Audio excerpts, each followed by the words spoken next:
আসসালামু আলাইকুম, সবাইকে শুভেচ্ছা জানাচ্ছি। আমার এক বোন কমেন্ট করেছে, কি ফারজানা খাতুন, তার কমেন্ট নাকি আমি কখনো পড়ি না। তিনি খুলনা থেকে বলছেন, আমার সংবাদ তার ভালো লাগে, অসাধারণ এবং খুব সত্য মনে হয়। ধন্যবাদ বোন আপনার জন্য। আফিয়া আক্তার আরেকজন বোন প্রশ্ন করেছে, রংপুরের পলাশ বাড়িতে কি হচ্ছে, জাতি জানতে চায়। সীমান্তের 1 ইঞ্চি মাটিও বাংলাদেশের। বিএনপি সরকার, প্রশাসন, মিডিয়া সবাইকে জবাব দিতে হবে। 92% মুসলিম অধ্যুষিত এলাকায় কোটি টাকার স্থাপনা মন্দির অনুমতি কে দিল? ওকে, আশা করি প্রশ্ন আমাদের পুরো রাষ্ট্রের কাছে, যারা শুনেছেন তারা এই বিষয়ে জবাব দেবেন। দর্শক, আজকের এই সময়টিতে আপনাদেরকে আমি দুর্দান্ত কিছু ব্রেকিং খবর দেব মধ্যপ্রাচ্য প্রসঙ্গে। হোয়াইট হাউসের অভ্যন্তরে ইসরায়েলের মোসাদ ঢুকে পড়েছে।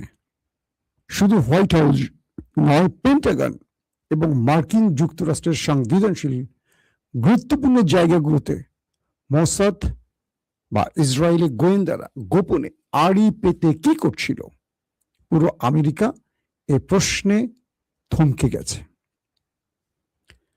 দ্বিতীয় গুরুত্বপূর্ণ খবর, অবশেষে ডোনাল্ড ট্রাম্প প্রকাশ্যে ইরানের কাছে ছোট হতে পারছেন না বলে আবারও পাকিস্তানের মধ্যস্থতায় ইরানের কাছে চিঠি পাঠালেন। কি থাকতে পারে সেই চিঠিতে? পাশাপাশি ইরানের 24 বিলিয়ন মার্কিন ডলার, যেটা ফ্রিজ, এটাকে ক্ষতিপূরণ হিসেবে মধ্যপ্রাচ্য বা মার্কিন যুক্তরাষ্ট্রের মিত্রদের দিতে যাচ্ছে মার্কিন প্রশাসন। দর্শক, আজ যুদ্ধের 100তম দিন। এই 100তম দিনে কে কি পেল, সংক্ষিপ্ত আকারে জানাবার চেষ্টা করব। দর্শক, চলুন আমি একটা একটা করে আপনাদের এই গুরুত্বপূর্ণ খবরগুলো দেবার চেষ্টা করছি। প্রথম যে প্রশ্নটি দিয়ে আমি একটু আমি একটা কমেন্ট পড়ে আবার একটু অবাক হয়ে গেলাম। যাক, আমি জার্মান থেকে দেখছি। আহমেদ মুন্না, ভালো আছেন জার্মানের ভাই? বিশ্বকাপে আমার একটা ছোট প্রশ্ন থাকবে, যেহেতু আমরা খবরের মানুষ, মাঝে মাঝে একটু বিনোদন আপনাদের দেওয়া উচিত, সব শক্ত শক্ত শব্দের মধ্যে আটকে না রেখে। সেজন্য মাঝে মাঝে আমি গান লিখি, যাতে মনটা একটু রিফ্রেশ থাকে গান শুনি। এখন আবার কেউ হাদিস কোরআন শোনাবেন না প্লিজ। মানুষের কিছু কিছু বিনোদনের ব্যবস্থা থাকা উচিত, যেহেতু খারাপ পথে যাই না, সেই জন্য গানটা শুনি। বিশ্বকাপে এবার কে কে দেখবেন? প্রথম প্রশ্ন, আমি কাউকে দেখতে বলছি না, বলছি কে কে দেখবেন। 2, কে কোন দেশকে সাপোর্ট করবেন আমার কমেন্টে জানাবেন। আমি দেখতে চাই সর্বাধিক কোন দেশের প্রতি সাপোর্ট আপনাদের। আসেন মূল খবরে চলে যাই। যুক্তরাষ্ট্রের ভেতরে ইসরায়েলি গোয়েন্দারা ঢুকে পড়েছে। মার্কিন যুক্তরাষ্ট্রের কয়েকটা বড় মাপের গণমাধ্যম, ব্লুমবার্গ বা আরো কয়েকটা গণমাধ্যম প্রকাশ করে দিয়েছে যে আমেরিকার অভ্যন্তরে খুব গুরুত্বপূর্ণ এবং সিকিউর জোনের মধ্যে ঢুকে পড়েছে ইহুদি গোয়েন্দারা। রিপোর্টে বলা হচ্ছে যে আমেরিকার প্রেসিডেন্ট হোয়াইট হাউস, মানে তার যে কার্যালয় বা বাসা, হোয়াইট হাউসে কিছু ডিভাইস পাওয়া গেছে ইসরায়েলের। পেন্টাগন, মার্কিন যুক্তরাষ্ট্রের সামরিক বাহিনীর সদর দপ্তর, এরকম খুব গুরুত্বপূর্ণ কয়েকটি জায়গায় ওই দেশটি আড়ি পেতে আমেরিকার টোটাল বিষয়গুলো নজরদারি করত। প্রেসিডেন্ট কি বলছেন, কাকে কি বলছেন, Jared Kushner, Mark Rubio, Donald Trump, যারা এই মুহূর্তে সবচেয়ে ইম্পর্টেন্ট ব্যক্তি এই যুদ্ধের জন্য, শুধু নয় আমেরিকার পলিসি মেকিং এর ক্ষেত্রে, তো এরকম অনেক গুরুত্বপূর্ণ ব্যক্তিকে আড়ি পেতে গোপনে শুনছে। তাদের প্রত্যেকটা সিদ্ধান্ত ওই দেশটি গোপনে বসে বসে শুনছে। আমরা আপনাদের মাঝে মাঝে বলি যে আমেরিকা আসলে ধরা কেন ইসরায়েলের কাছে, একটা ছোট্ট দেশের কাছে, পুচকে একটা দেশ, অনেক ছোট একটা দেশ, অল্প কিছু মানুষ, 1,20,30,00,000 মানুষ। ঢাকাতে তো প্রায় 1.5-2 কোটির উপর মানুষ বসবাস করে। পুরো বাংলাদেশের চিত্র বাদ দিলাম। একবার আমেরিকা হুমকি, একবার ইমরান খান থাকতে একবার পাকিস্তান হুমকি দিয়েছিল ওই দেশটিকে, বলছিল ফিলিস্তিনে হামলা বন্ধ করেন, পাকিস্তান যদি একটি নিউক্লিয়ার ওই দিকে ছোড়ে ওই দেশটির আর কিছু খুঁজে পাওয়া যাবে না। এরপর থেকে সেই দেশটি লেগেছে উঠে পড়ে পাকিস্তানের বিরুদ্ধে, ভারতকে সহযোগিতা করে পাকিস্তানকে যে কোনোভাবে নিউক্লিয়ার থেকে দূরে সরাবার জন্য বা নিউক্লিয়ার কেড়ে নেবার জন্য অনেক কাহিনী করছে। এর মধ্যে রেজিম চেঞ্জ ঘটে ইমরানকে সরিয়ে দেয়া হলো। তো বিষয়টা হলো যে আমেরিকার প্রেসিডেন্ট তিনি কি করছেন হোয়াইট হাউসে বসে, কার সাথে কি সিদ্ধান্ত নিচ্ছেন, মধ্যপ্রাচ্য বিষয় তিনি কি বলছেন, কাকে কি বলছেন, কি লিখছেন, এভরিথিং ওই দেশটি সব জেনে যাচ্ছে। আমেরিকার প্রতি তাদের এতটুকু বিশ্বাস নেই যে আমেরিকা কি করছে না করছে তারা চোখ বন্ধ করে বিশ্বাস করবে, বরং আমেরিকার ভেতরে তারা গোয়েন্দাগিরি করছে। তাহলে কল্পনা করেন যে পুরো পৃথিবীতে মুসলিম কান্ট্রির ভিতরে তাদের অ্যাক্টিভিটিস কি হতে পারে, মধ্যপ্রাচ্যে কি হতে পারে, তুরস্কে কি হতে পারে, পাকিস্তানে কি হতে পারে, বাংলাদেশে তো রয়ের নাম দিয়ে ঢুকে পড়ে ওরা। আমেরিকা অবাক হয়ে গেছে। ডোনাল্ড ট্রাম্প যতগুলো সিদ্ধান্ত নিচ্ছিলেন যুদ্ধ বন্ধে, প্রত্যেকটি একটা সময় গিয়ে ব্যর্থ হচ্ছিল। কেন বুঝতে পারছেন তো? এবার ডোনাল্ড ট্রাম্প রাতে ঘুমাবার সময় বলছেন যে ইরানের সাথে তার মধ্যস্থতা ভালো যাচ্ছে, এই সপ্তাহ শেষে যুদ্ধবিরতি হয়ে যাবে। ঘুম থেকে উঠে শুনছেন যে মার্কিন সেনারা হরমুজ বন্দর আব্বাসে কেশব দ্বীপে বা গরুকে অ্যাটাক করে বসছে, ইরানও পাল্টা অ্যাটাক করেছে। ট্রাম্প কপালে হাত দিয়ে বসেন যে রাতে কি বলে দিলাম আর সকালে কি ঘটে গেল। কিছু কিছু মাধ্যম বলছে যে ট্রাম্পের নির্দেশনাও হয়তো মানছে না তার বাহিনী, কারণ পুরো দেশটির ভেতরে গুরুত্বপূর্ণ ব্যক্তিরা, হাই অফিসিয়ালরা ওদের গোয়েন্দা ট্র্যাপের মধ্যে আছে। একটা ছোট্ট উদাহরণ দিলে বুঝবেন। ট্রাম্পের বিরুদ্ধে একটি মামলা চলছে না, একটি নারীর রেপ টেপ কেস বা শ্লীলতাহানির, জানেন তো অ্যাবস্টিন ফাইল যেটাকে বলা হয়, অ্যাবস্টিন ফাইল। বাংলাদেশের পলিটিশিয়ানরাও সাম্প্রতিক আমাকে একদিন ইলিয়াস ফোন করছে আমেরিকা থেকে, আপনাদের সাংবাদিক, প্রিয় সাংবাদিক ইলিয়াস। তো বলছে ভাই কি করব, আগে তো আওয়ামী লীগের বিরুদ্ধে ভিডিও বানাতাম, এখন নিজের দল বিএনপির বিরুদ্ধে ভিডিও বানাতে ভালো লাগে না। কেন, কি হয়েছে? আমাদের বড় বড় নেতাদেরকে হানি ট্র্যাপে এমন ভাবে আটকে রেখেছে যে তারা চাইলেও দেশের জন্য কিছু করতে পারে না। তো ইলিয়াস আমার অনেকের নাম বললো যে এরকম অনেকের ভিডিও গোয়েন্দাদের কাছে আছে। কোন দেশের গোয়েন্দা দরকার নেই, দেশি এবং বিদেশি গোয়েন্দাদের কাছে। ইভেন বিএনপির বড় বড় গুরুত্বপূর্ণ মন্ত্রী, উপদেষ্টা, তারেক রহমানের ডানে বামে যারা আছে কয়েকজনের নাম সে আমাকে বলল যে তাদের ভিডিও ইলিয়াসের হাতে পৌঁছে গেছে। আমি বললাম যে এই ভিডিওগুলো এখন রিলিজ করো না, এই সময় যদি বিএনপি বেকায়দায় পড়ে যায় আওয়ামী লীগ সুবিধাটা নেবে। সেদিন আমাকে একজন রাষ্ট্রের খুব গুরুত্বপূর্ণ ব্যক্তি ফোন করে বলল, মাসুম তুমি কোনো জায়গায় যাচ্ছ না কেন, কোনো জায়গায় বসছো না কেন, গুরুত্বপূর্ণ। আমি বললাম যে বিএনপির টালমাটাল অবস্থা দেখে আসলে আমি অন করতে পারছি না। আমি তাকে বললাম দেখেন, বিএনপি যদি ব্যর্থ হয় বাংলাদেশ অনেক বড় বিপদে পড়বে। এই সময় সবাইকে উচিত বিএনপিকে রক্ষা করা, জামাত, এনসিপি, এভরিথিং সবাইকে। কারণ বিএনপি ফল্ট করা মানে আওয়ামী লীগ এখানে বসে পড়া, বিএনপি ফল্ট করা মানে জামাতকে ক্ষমতায় আনবে না। ওয়ার্ল্ড ইস্টাবলিশমেন্ট, বাংলাদেশের ইস্টাবলিশমেন্ট, এশিয়া ইস্টাবলিশমেন্ট জামাতকে ইসলামী শব্দের জন্য ক্ষমতায় বসতে দেবে না, দিলে এবারে দিত। শুধু এটুকুই বললাম, জামাতকে ক্ষমতায় বসতে হলে আরো অনেক যোগ্য লোক তৈরি করতে হবে। একটা রাষ্ট্র পরিচালনার জন্য জামাতকে অনেক যোগ্য লোক তৈরি করতে হবে, জামাত সেটা পারবে না, তাদের আরো সময় নিতে হবে। জামাতের আমির যিনি, তিনি যোগ্য লোক তৈরিতে এখন মনোনিবেশ করছেন শুনছি, কিন্তু এই সময় বিএনপিকে আমাদের টেনে নিতে হবে।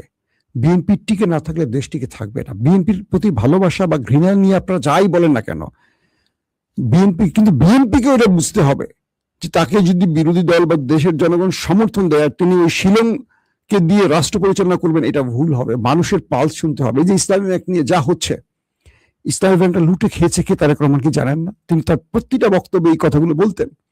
এখন সেই ব্যক্তিদেরই একজনকে, অর্থাৎ মিস্টার এস আলমেরই একজন করাপ্টেড ব্যক্তিকে ইসলামী ব্যাংকে বসিয়েছে বিএনপি। এটার দায় কি বিএনপি নেবে না? নিতে হবে। তো বিএনপি যদি টিকে থাকতে হয় তার আশপাশে অনেক হানি ট্র্যাপের ব্যক্তি আছে, তাদেরকে পরিশুদ্ধ করতে হবে। কথাটা আমি কেন বললাম, এটা খুব ইম্পর্টেন্ট একটা মেসেজ আপনাদেরকে দিলাম। তো বিএনপির অনেক ব্যক্তি দেশপ্রেমিক আছেন, আমি যাদেরকে পার্সোনালি চিনি, বিএনপির এই টিমে যারা তারেক রহমানের আশেপাশে আছেন ম্যাক্সিমামই আমার ঘনিষ্ঠ মানুষ, কিন্তু এরা অনেকেই বিপদে পড়ে আছেন। কেন পড়ে আছেন আমি জানি না। রাষ্ট্র পরিচালনা করতে গেলে দুটো বিষয় থেকে আপনাকে বাঁচতে হবে, নারী আর লোভ, মানে কারাপশন। করাপশনের কাছ থেকে কেটে আসতে পারবেন, কিন্তু হানি ট্র্যাপ থেকে বের হয়ে আসতে পারবেন। আর নারী খুব ভয়ঙ্কর জিনিস, খুবই ভয়ঙ্কর জিনিস। বাংলাদেশে বৈধ নারী মানে দ্বিতীয় স্ত্রী, বহু বিবাহকে এক প্রকার গালি হিসেবে দেখা হয়, কিন্তু পরকীয়া, নষ্টামি এটাকে বৈধ করে ফেলছে মানুষ। এটাই আমাদের সবচেয়ে খারাপ জিনিস। তো ডোনাল্ড ট্রাম্প কেন ইসরায়েলের ইশারায় চলে এখন কি বুঝতে পারছেন? অর্থাৎ আমেরিকার যারা পলিসি মেকিং করেন, আমেরিকাকে যারা নেপথ্য থেকে কন্ট্রোল করেন, এরা অধিকাংশ ওই দেশটির গোয়েন্দা বাহিনীর হাতে ধরা পড়ে আছেন। তারা যখনই তাদের বিরুদ্ধে কিছু করতে চায়, অটোমেটিক ভেতর থেকে তাদের অনেক ভিডিও সামনে চলে আসে। এদেরকে ট্র্যাপে ফেলে রেখেছে ওই দেশটি। পুরো পৃথিবীতে ওরা এই কাজগুলো করে। এক হলো গুপ্ত হত্যা, আরেক হলো গুপ্তচর বৃত্তির মাধ্যমে ক্যারেক্টার অ্যাসাসিনেশন করা। তো এই রিপোর্টটি যখন আসছে আন্তর্জাতিক মাধ্যমে, তখন বুঝতে পারছেন যে মার্কিন প্রেসিডেন্টের অবস্থা কি।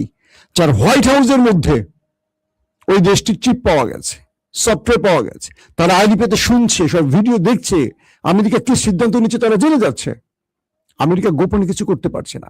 তার উপদেষ্টারা কি করবে, পেন্টাগন কি করবে, এভরিথিং ওরা জানে।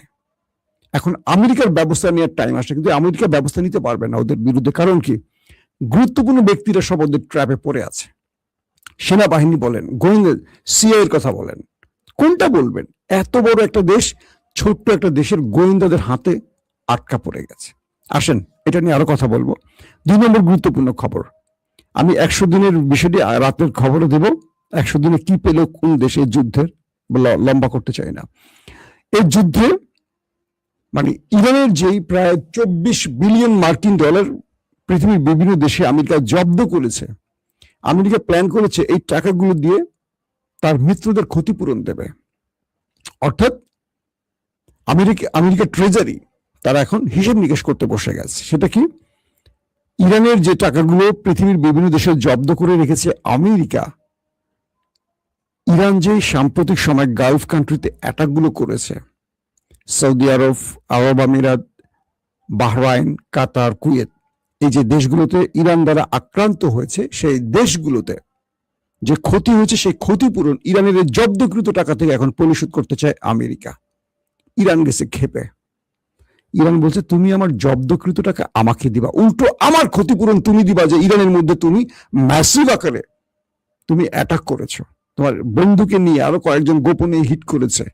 পুরো মানে আমাকে ক্ষতিপূরণ না দিলে মধ্যপ্রাচ্যে তোমাকে থাকতে দেব না।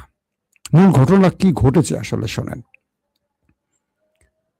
পাকিস্তান থেকে স্বরাষ্ট্রমন্ত্রী মহসিন নাকভি, উনি কিন্তু কোনো পলিটিশিয়ান না, উনি ছিলেন পাকিস্তানের একটি টেলিভিশনের মালিক। তো ইমরান খানকে সাইজ করার জন্য আসিফ মনির এই মহসিন নাকভিকে লাইমলাইটে নিয়ে আসেন, একজন টিভি মালিককে নিয়ে আসেন।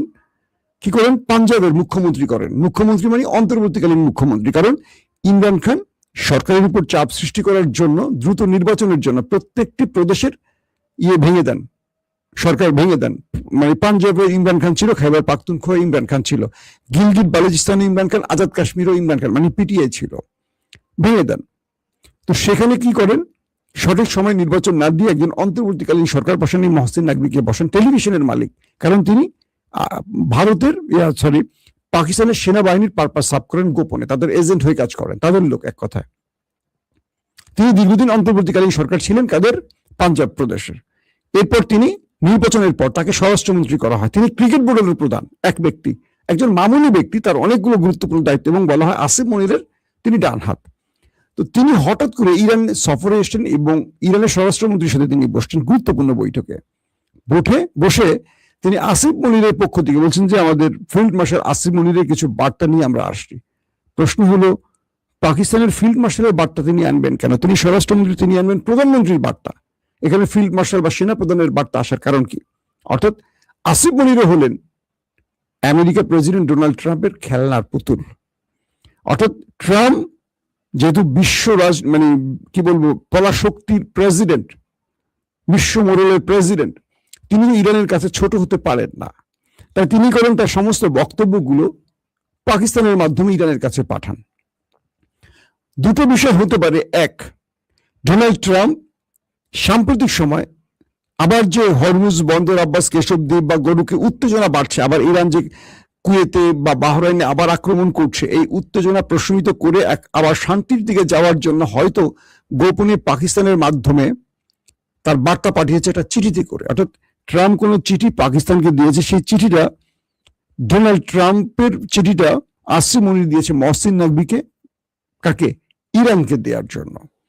বলা হচ্ছে এই চিঠিতে হয়তো ট্রাম্প ইরানের কাছে তার দুর্বলতা বা তার কি বলবো আত্মসমর্পণ যেটাকে বলি সেটা লিপিবদ্ধ করে দিয়েছেন। হয়তো বলছেন যে আমি এই ছাড় দিব, তুমি আমাকে এই ছাড় দাও, চলো আমরা এটা করি। অথবা পাকিস্তান ইরানের সাথে অন্য কোনো মধ্যস্থতায় যেতে চাচ্ছে এই বিশ্ব পরিস্থিতির মধ্যে, দুটোর একটা হবে। তবে রাজনৈতিক বিশ্লেষকরা বলছেন ডোনাল্ড ট্রাম্পের কোনো আত্মসমর্পণের বিষয় এই চিঠিতে আছে, যেটা ট্রাম্প পাকিস্তানের মাধ্যমে ইরানকে দিয়েছে।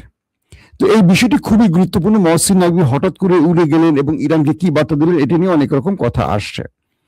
তো এখন যে বিষয়টি নতুন করে তৈরি হয়েছে সেটি হলো, একদিকে ইসরায়েলের অর্থনীতির 12টা বেজে গেছে যুদ্ধের জন্য, আমেরিকা মহা চাপে আছে, তেলের বাজার ঊর্ধ্বগতি, একের পর এক শেয়ার বাজার ফল করছে, নানান রকম প্রবলেম একটার পর একটা তৈরি হচ্ছে। তো সবকিছু মিলে আমেরিকার ভেতরে গুপ্তচর বৃত্তির কারণে আমেরিকা এখন এই যে নতুন করে উন্মোচিত হয়েছে, এখন আমেরিকা ইসরায়েলের মধ্যে বোঝাপড়া শুধু না, বিশ্বাস অবিশ্বাসের খেলা শুরু হয়ে গেছে। কিন্তু আমেরিকা আদৌ ইসরায়েলের বিরুদ্ধে ব্যবস্থা নিতে পারবে কিনা? আবার ডোনাল্ড ট্রাম্প তার চিঠিতে ইরানকে কি বার্তা পাঠালো সেটিও আমরা আগামী কয়েক ঘন্টার মধ্যে বুঝতে পারবো যে ডোনাল্ড ট্রাম্প আসলে কি করতে যাচ্ছেন। দর্শক, এখনকার মতো বিদায় নিচ্ছি। ইনশাআল্লাহ আজ রাত 11টার দিকে আরেকবার আসার চেষ্টা করবো, যেহেতু আজকে একটু দেরি করে এসছি, রাত 10টায় আসবো না, 10টার বদলে 11টা বা 11:30টার দিকে আমরা আরেকবার লাইভে আসার চেষ্টা করব যদি গুরুত্বপূর্ণ কোনো খবর থাকে। আজকের মতো বিদায় নিচ্ছি, প্রত্যেকে ভালো থাকবেন, আল্লাহ হাফেজ।